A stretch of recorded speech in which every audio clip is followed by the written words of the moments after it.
Myself Gulzais Nair, Assistant Professor, Department of Agriculture Engineering from Nehru Institute of Technology.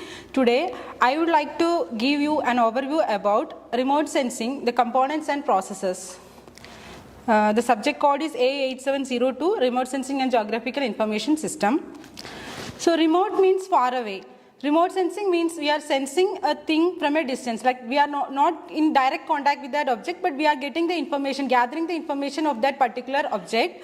So out of our 5 sensors, we use 3 as remote sensors, like when we see an object, we are using our remote sensing quality, and when we are smelling the fragrance of a flower or something, and when we are hearing a sound, we are using remote sensing technique only.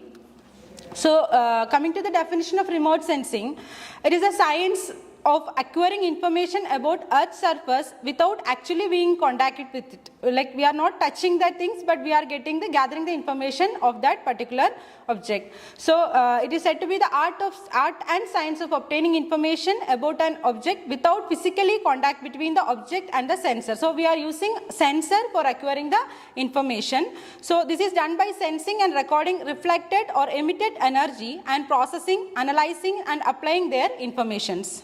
It collects information about Earth's surfaces and phenomena using sensors which are not directly touching the surfaces. So the medium of transmission is Earth's atmosphere. So it means sensing Earth's surface from space by making use of the properties of electromagnetic waves emitted, reflected or diffracted by a sensed object for the purpose of improving natural resource management and protection of the environment. So we are using the property of electromagnetic waves because whenever electromagnetic waves touches an object, it may either get reflected or transmitted or absorbed. So this property we are using to sense the details of that particular object. So in the world of geospatial science, remote sensing means observing the Earth with sensors from high above its surface. So earlier we were using balloons or aeroplanes, and now we are using satellites for this purpose. Coming to the sensors, what do you mean by sensors? Means these are simple cameras that they not only use visible light but also other bands of electromagnetic spectrum such as infrared, microwaves and ultraviolet regions. So nowadays it is mainly used from satellites only. So coming to the history of remote sensing, it started by about 1840s when we used balloons for like we were putting cameras into balloons and using them to record the details of the Earth's surface. Later by 1900s we started using pigeons, and we used to put small cameras onto the pigeons, and when they fly we will collect the data. So from 1910 to 1930 the process of aerial photography started, that is taking photos from a height. And by 1957 we started putting film cameras on orbiting spacecrafts, and in 1960s sensors obtaining black and white TV like images of the Earth were founded, and they were mounted on the meteorological satellite. In 1917s, the instruments were flown on Skylab and on Landsat, the first satellite dedicated specifically to monitor land and ocean surfaces.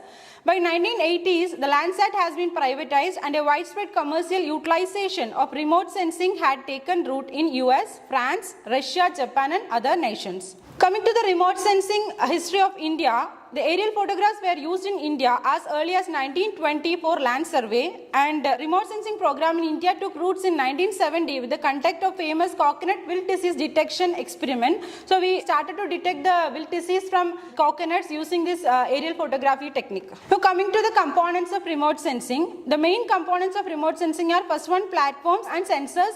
These sensors are mounted on the platform. So platforms can be a vehicle that carries the sensor. It can be a satellite, it can be an aircraft or a balloon. Coming to the sensors, they are devices which detect the electromagnetic radiation that are reflected from the objects or target objects, and then convert it into signals that can be recorded and displayed as either numerical data or as an image, and this data will be received at the particular research station. So this is the process in remote sensing. So you can see that the sun, first one is the sun, that is the energy source of the illumination from which the radiations are emitted, and this radiation travels through the atmosphere, that is the radiation and the atmosphere, that is the component B, and then it hits a target, that is C, that is interaction with the target, then it is again reflected back, then again passes through the atmosphere, and there is a recording of energy by the sensor, that is point D. Then this recorded data are transmitted or received or pre-processed at E, that is the station, and then the interpretation and analysis of the data, and finally the application. So this is the explanation of each component. So energy source or illumination. So this is the first important or most important requirement for remote sensing. That is normally for we use sun's energy in natural or what we call passive remote sensing. If you go for active remote sensing, that will be emitting its own radiation. Now coming to the radiation and the atmosphere, as the EMR travels from source to the target, it will come in contact with and interact with the atmosphere as it passes through. So again, it will be on the way it goes back. There is a second time interaction through the atmosphere.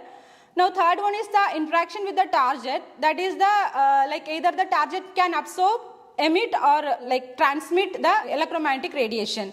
Now coming to the recording of energy by the sensor. So once emitted radiation, it passes through the atmosphere. Some part of it gets scattered, but remaining will reach the target and it will record the data. Now transmission, reception and pre-processing. That is the energy recorded by the sensor has to be transmitted in form of electronic form, and this has to be received in a research processing station.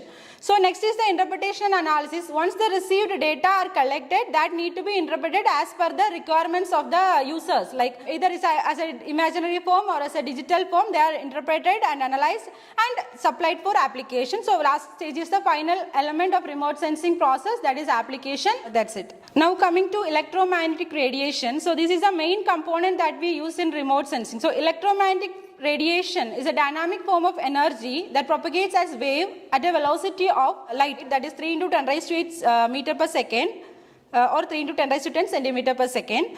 So electromagnetic wave has two components, that is electric field and magnetic field, both perpendicular to the direction of propagation. So it radiates in accordance with the basic wave theory.